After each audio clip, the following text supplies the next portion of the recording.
Nia, let's start with this fascinating Senate race in my home Commonwealth of Pennsylvania. You heard Lieutenant Governor Fetterman in Manu's piece blasting Joe Manchin, the West Virginia Democrat.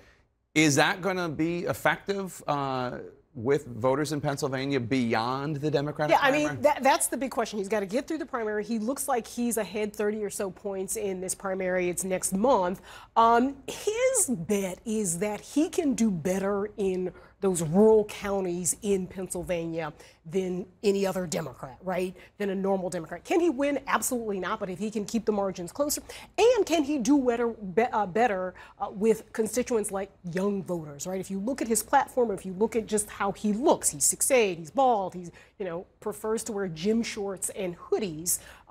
They think he can do well with young voters who typically don't show out in the same level in midterms. And Democrats overall think that this might be their best chance for flipping a state in Pennsylvania. It's obviously an open seat. There's going to be a competitive Republican primary, which you can talk about. But they feel good about Fetterman's chances. So let me ask you, because you're a former senior Biden campaign advisor, Lamb and Fetterman are both embracing Biden, despite the fact that he's polling really poorly in Pennsylvania. Are you surprised that Biden is polling as poorly as he is, considering A, he won it in 2020, and B, he's from Scranton, as he'll be the first to remind you. And rebuilding infrastructure is really unpopular in Pennsylvania. It is surprising to see how horrible he is polling right now, but these two candidates are running on pieces of the record that resonate with Pennsylvania voters. But the thing about the front runner is that not just, as you said, he is doing really well with young voters. He's also doing well with older voters. I was listening to something Fetterman, today. you're saying? Yes. Yeah. I was listening to something today about the fundraising numbers. They couldn't really get all the numbers because they're getting handwritten checks. Who writes checks? Older voters. And so it's really interesting that Fetterman has this ability to talk about the policies that are popular with Biden, but he's also pretty progressive. He endorsed Senator Sanders in 2016, and yet he's getting some of these older rural voters as well as some of the young voters. And so it's interesting to watch, and it's also clear why the Democratic Senate Committee is kind of staying out of this to see what's going to happen in 2016. Are you surprised that Connor Lamb, who is this moderate kind of made for, you could see him being created in a lab somewhere by like the Democrats, that he's not doing better statewide?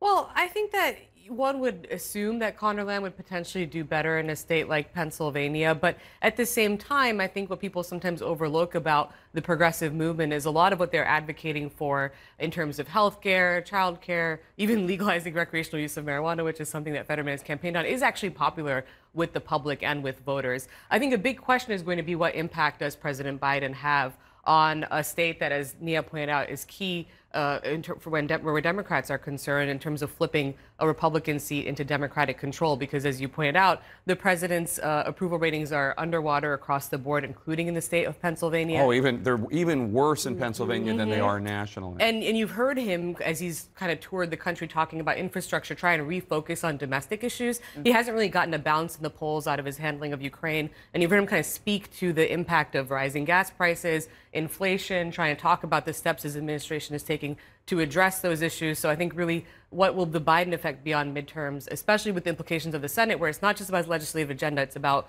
the judiciary, a potential Supreme Court vacancy. There are really significant implications for losing the Senate. And then there is the Republican primary in Pennsylvania for the Senate race. Also, we have the top candidates are Dave McCormick. He's a hedge fund executive, actually from Connecticut, although he now has property in Pennsylvania. He's originally from Pennsylvania. And, of course, Dr. Oz, who's originally from New Jersey, although now he's in Pennsylvania as well. Trump has endorsed Oz, which really upset a lot of members of the MAGA nation. Right.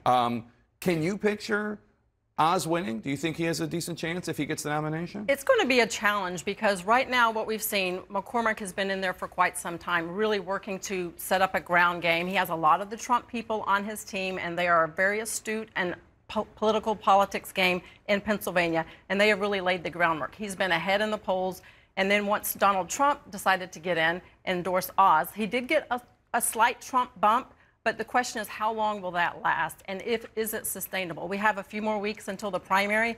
Look, Dr. Oz is going to realize a couple things. Oz is going to realize there's no place like home, and he's going to have questions continuing over his residency, as you said, where he lives. Is going to continue to be a question. There's also the fact of him being on television so much, which was a big reason why Donald Trump supported him and got in. He acknowledged, I like him on television.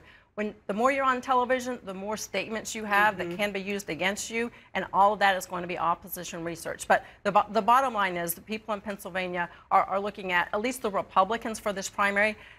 They're not concerned as much as who does Donald Trump support, but who supports his values, the pro-American agenda, which is obviously pro-business, pro-energy, pro-life, pro-guns. And that's the question, who can drive home that message as part of their campaign from now until the primary. Do you think that McCormick or Oz has an edge in that?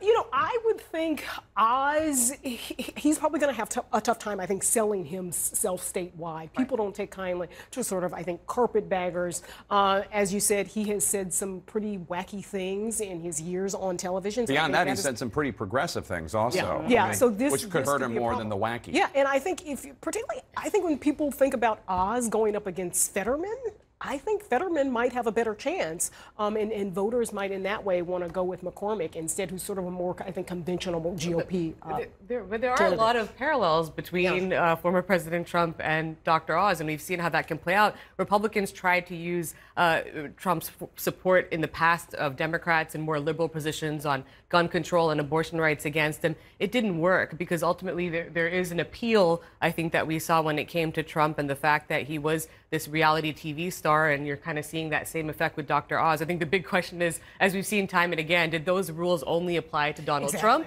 or do they apply to other Republicans who are fashioning themselves in his image? As a Democrat, who would you rather the Republican be, Oz or McCormick? Oh, absolutely Oz, especially with what a lot of Republican voters are saying. They don't think he's pro-life enough. They don't think that Donald Trump should be influencing their election. So it's really interesting to listen to voters, Republican voters, talk about Oz. And so I think we'll see if Trumpism works for Trump or if it also works for Oz. And only and J.D. Vance and all sorts of other people. All right, great panel. Thanks so much.